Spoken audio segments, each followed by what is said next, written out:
Good morning भैया बहनों, हमारे यूट्यूब में आपका स्वागत है। आज हम आपको बताने वाले हैं एक एक नियम।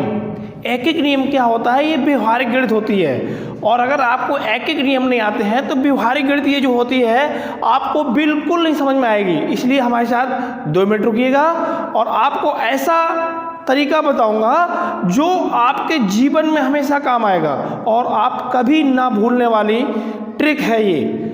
देखिए क्या है, सिंपल सा सवाल है। यदि एक कुर्सी का दाम 400 रुपये है तो 8 कुर्सियों का दाम क्या होगा? बहुत सिंपल सवाल है, जीरो लेवल का सवाल है ये। और हम जानते हैं कि आप भी लोग ज़्यादा बड़े नहीं हैं, लेकिन आप भी जब जीरो लेवल से चलेंगे तभी आप जीरो से हीरो बन पाएंगे। अगर आप हीरो बनेंगे तो फिर हमेशा जीरो ही बने रहेंगे, फिर कभी हीरो नहीं बन पाएंगे। इसलिए आप ध्यान दीजिए, यदि एक कुर्सी का दाम 800 रुपया है, 400 रुपया है तो 8 कुर्सियों का मूल्य क्या होगा? अब ये ध्यान रखिए, हमेशा जब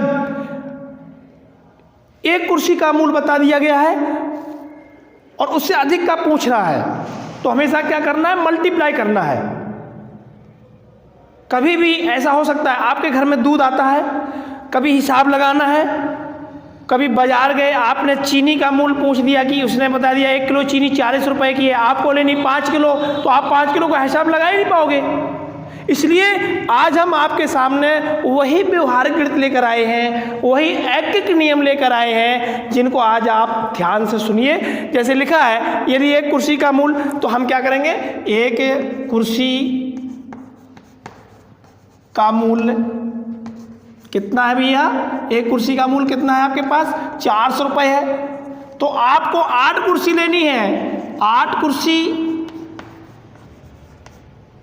का मूल्य बिल्कुल सिंपल, मल्टीप्लाई कर दीजिएगा तो हो जाएगा 8 चौक 32, 00 रुपये हो गया। 8 कुर्सियां अगर आप खरीदें तो कितने रुपए देने पड़ेंगे आपको?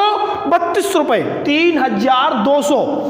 इसी प्रकार देखिए, आप घर में आपके दूध आता है, आपके घर में दूध आता है, रोज 1 लीटर दूध आता है और वो 1 लीटर का रुपया लेता है 50। यदि 1 लीटर दूध अगर लेंगे आप तो वो 50 रुपये आपको देना पड़ता है, और 30 दिन आएगा यानी कि 30 लीटर दूध हो गया। तो 30 लीटर जब दूध लेंगे तो क्या हो जाएगा उसका मूल्य? 30 × 50 बराबर 0, 5 तिया 1500 रुपये का दूध आपका हो गया।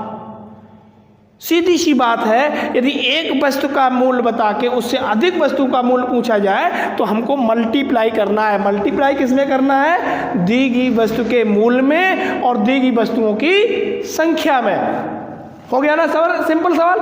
आगे देखिए, इसी में थोड़ा और आगे बढ़ते हैं। हमने क्या कहा था आपको? मैं जीरो से आपको हीरो बनाने वाला हूँ, हीरो से जीरो नहीं बनाऊंगा आपको। तो देखिए, यदि 12 गेंदों का मूल्य 180 रुपया है, यदि 12 गेंदों का मूल्य 180 रुपया है तो एक गेंद का मूल्य क्या होगा? इसमें थोड़ा उल्टा कर दिया है। इसमें क्या था? एक वस्तु का मूल्य बता रहा था, इसमें उसने कह दिया कि 12 गेंदें खरीदोगे तो 180 रुपया देना पड़ेगा। यदि हमें एक लेनी होगी तो क्या करना पड़ेगा? अब हम नहीं बता पाएंगे क्योंकि हम हिसाब ही नहीं लगाना जानते हैं। आइए देखिए, 1 मिनट लगेगा। 12 गेंदों का मूल्य 180 रुपया है तो एक गेंद का मूल्य क्या होगा? कुछ नहीं करना, आपको वस्तुओं की दी गई मूल्य में और वस्तुओं की संख्या का डिवाइड करना है। जब अधिक का मूल्य बता के उससे कम का मूल्य पूछा जाए तो भाग करना है। अभी ऊपर क्या कर रहे थे? गुणा। तो हम क्या करेंगे? यहाँ पर यहाँ लिख देंगे हम 12 गेंदों का मूल्य बराबर होता है 180 रुपया। हमको निकालना है एक गेंद, हमको एक ही गेंद तो लेनी है। एक गेंद का मूल्य, जब एक गेंद का मूल्य पूछेंगे तो हो जाएगा 180 में भाग दे देंगे 12 का, और 12 का इसमें डिवाइड कर दो। 12 एकड़ 12 और बचेगा कितना? 6 हो जाएगा 60, 12 पंचे 60। 15 रुपए की एक गेंद हो गई जाके आपके पास। कितने रुपए की हो गई? आप अगर ऐसे भाग नहीं दे पाते तो आप ऐसे करके भाग दे लो।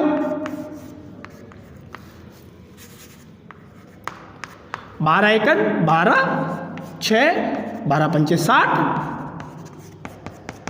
हो गया ना।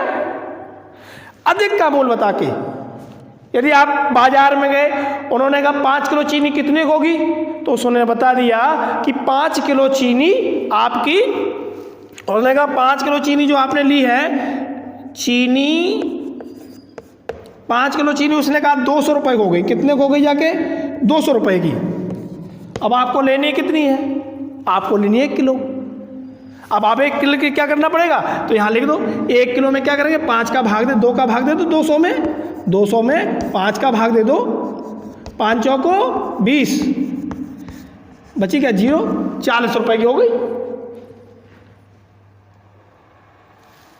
इस टाइप के ऐकिक नियम का जब हम प्रयोग करेंगे तो आपके व्यवहार में जो गणित होने वाली है, आप अनेकों प्रकार से ऐसे आप अपने घर से सामान का पर्चा बनाइए, उसका हिसाब लगाइए। आपके घर में दूध आता है, उसका हिसाब लगाइए। आपके घर में पेपर आता है, रोज आपका 2.5 रुपये का पेपर आता है, आपके घर में 30 दिन पेपर आता है, तो 30 दिन का कितना रुपया हो गया।